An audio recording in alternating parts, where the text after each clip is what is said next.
Welcome to my YouTube channel. अभी हम क्या करते हैं, कन्वर्जेंट सीक्वेंस पढ़ना स्टार्ट करते हैं। यहाँ से मतलब काम की बातें स्टार्ट होगी भाई। सीक्वेंस कैसे कन्वर्ज करते हैं, मुद्दे की बात है, ये बहुत काम आएगी, बहुत आगे, बहुत इंपॉर्टेंट चीज़ है। कन्वर्जेंट सीक्वेंस,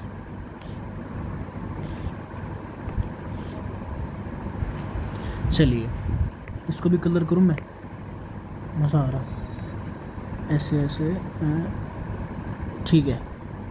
चलो कन्वर्जेंट सीक्वेंस क्या है देखते हैं। Sequence N of real numbers is said to be convergent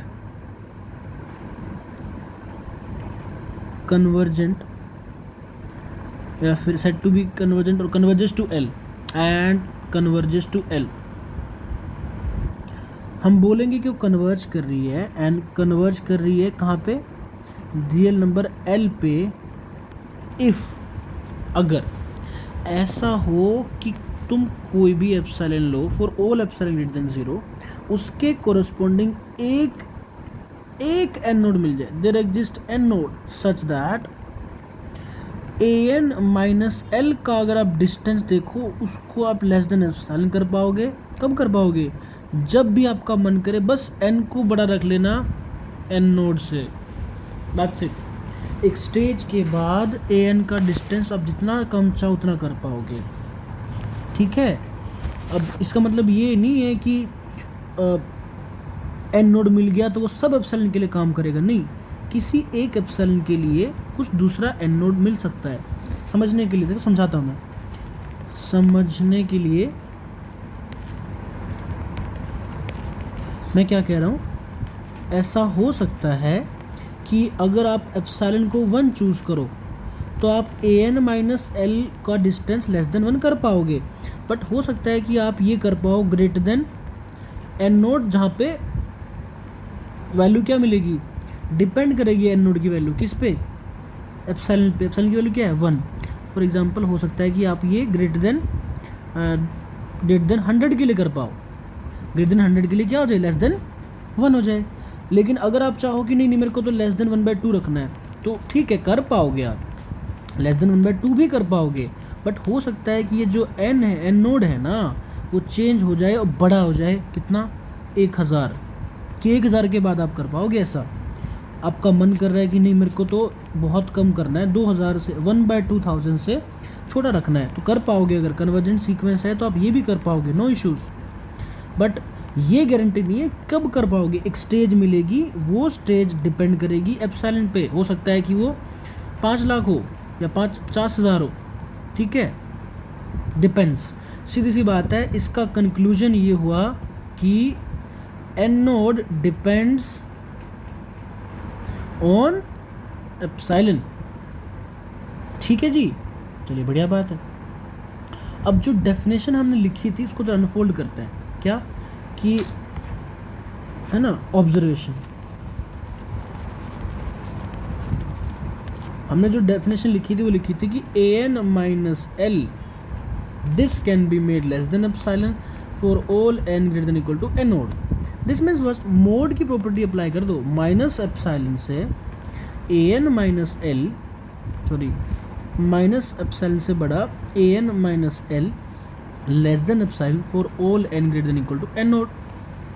इसका मतलब ये हुआ कि an जो है l माइनस एप्सिलॉन से l प्लस एप्सिलॉन के बीच होगा for all n greater than equal to n naught. इसका मतलब क्या है, इसका मतलब ये है कि an बिलोंग करेगा l माइनस एप्सिलॉन से लेके l प्लस एप्सिलॉन में for all n greater than equal to n naught. ऐसा तो हमने पढ़ा हुआ है। हमने देखा था कि अगर कुछ ऐसी प्रॉपर्टी सेटिस्फाई करता है तो लिमिट पॉइंट बन जाता है क्या, L अगर लिमिट पॉइंट अगर ये सेटिस्फाई कर जाए तो लिमिट पॉइंट बन जाएगा। बट वहाँ पे एक कंडीशन ये थी कि an should belong to this for infinitely many. But यहाँ पे और स्ट्रिक्ट कंडीशन है, ये कह रहा है कि एक फाइनाइट स्टेज के बाद सारे ही नंबर इस इंटरवल में होने चाहिए। दोनों में डिफरेंस समझ में आ रहा है। इनफाइनटली मैनी होना और एक स्टेज के बाद सारे होना, कौन सा टफ हुआ? एक स्टेज के बाद सारे होना, क्योंकि इनफाइनटली मैनी से तो मतलब क्या है, इवन वाले भी जा सकते हैं, सिर्फ ओड वाले चले जाएं, समझ रहे हो? इसका मतलब बेसिकली सिर्फ इतना नहीं है, इसका मतलब ये भी है कि A N does not belongs to, है ना, डज नॉट बिलोंग्स टू, या फिर A N belongs to L minus epsilon L plus epsilon, this is true, है ना? ये क्या, फॉर फाइनाइटली मैनी एन। ये डेफिनेशंस मान लो, सीक्वेंस के कन्वर्ज करने की डेफिनेशन, पहली ये, दूसरी ये, तीसरी ये, सब सेम है। सीक्वेंस का एल के अराउंड इकट्ठा हो जाना, सारी सीक्वेंस का एल के अराउंड इकट्ठा हो जाना का मतलब होता है कन्वर्ज कर गई, ठीक है? बस दैट्स इट, कन्वर्जेंट की यही डेफिनेशन है। चले इन बातों जो हमने लिखी हैं इनको थोड़ा नोट कर लेते हैं। क्या स्टार बना के देखूं? स्टार नहीं बना, इस शेप को ये फॉलो नहीं करता। ट्रायंगल बनेगा, ट्रायंगल बन गया। और क्या बना सकते हैं? नहीं, कुछ नहीं है। मैं क्या कह रहा हूँ, हम ये देख सकते हैं, मान लेते हैं सीक्वेंस कन्वर्ज कर रही है एल पे, है ना, लेट ए एन, है ना, या फिर सीक्वेंस, हम लेट नहीं बोलते, कुछ और मन में है मेरे, सीक्वेंस ए एन को बोलेंगे हम कन्वर्ज कर रही है एल पे। इसका सिंबल का मतलब क्या है? कन्वर्ज करना। कन्वर्ज करिए किसी रियल नंबर पे इफ़, या तो हम ये बोल दें कि for all epsilon greater than 0 A N minus L this mod is less than epsilon for all N greater than equal to N naught, या फिर हम ये बोल दें कि for all epsilon greater than 0 A N belong करेगा L minus epsilon L plus epsilon for all N greater than equal to N naught, जो मैंने लिखा अभी। या फिर हम ये बोल दें कि for all epsilon greater than 0 A N does, है ना, belongs to L minus epsilon L plus epsilon complement में, but for finitely many ends, that's it. तीनों में से कोई डेफिनेशन उठा लो, बट समझ में आनी चाहिए, कोई भी समझ में आ गई, बाकी अपने को सब समझ में आ जाएंगी, ठीक है? एग्जाम्पल, ओके, चलिए एग्जाम्पल नहीं, बाद देखते हैं, पहले चलो लिमिट पॉइंट का और लिमिट का कनेक्शन देखते हैं। Note, if limit n tends to infinity A N equal to L, मतलब कि कन्वर्ज कर रही है, डिफरेंट सिंबल्स है, मैं बीच में डाल रहा हूँ बस। मान लो कि एल पे कन्वर्ज कर रही है, then L is a limit point, but converse is not true. इसका मतलब क्या हुआ? लिमिट है अगर तो लिमिट पॉइंट बन जाएगा, but converse is not true. Limit point है तो ज़रूरी नहीं है कि लिमिट बनेगा। अब कन्वर्स के लिए मैंने ट्रू नहीं बोला है, तो इसका मतलब कोई एग्जांपल तो प्रोड्यूस करना पड़ेगा ना।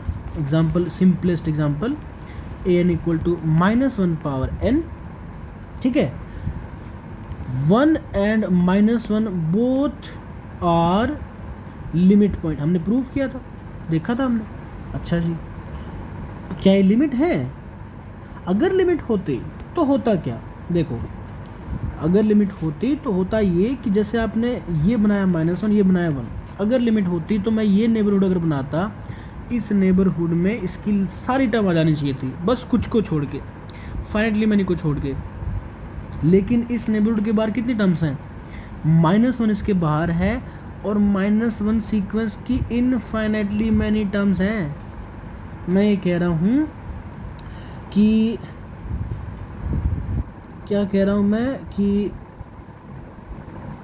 ए एन, ओके, 1 - 1/2 को मान epsilon, let epsilon equal to 1/2, that implies 1 - एप्सिलॉन/2 1 + एप्सिलॉन/2। ओके, इस इंटरवल में इसकी, इससे बाहर A N does not belongs to this for all n odd, जो भी odd नंबर होगा उसके लिए ये इसके अंदर नहीं जाएगा, क्योंकि odd के लिए क्या हो जाएगा -1, नहीं बिलोंग करेगा। इसका मतलब है ना an does not converges to 1. Similarly we can prove that an does not converge at all, converge ही नहीं करेगी 1 पे, सिर्फ 1 की बात नहीं है, करेगी नहीं। क्यों कह पा रहा हूँ, क्योंकि अगर वो कन्वर्ज करी तो वो अपने लिमिट पॉइंट पे ही करती है, अदरवाइज नहीं करेगी। चलिए लेट्स सी, मैं कुछ एक चीज़ें करवाऊँगा, बट आई थिंक इस वीडियो के लिए इनफ है। नेक्स्ट वीडियो में चीज़ें कवर करते हैं, और चलो हैप्पी स्टडी।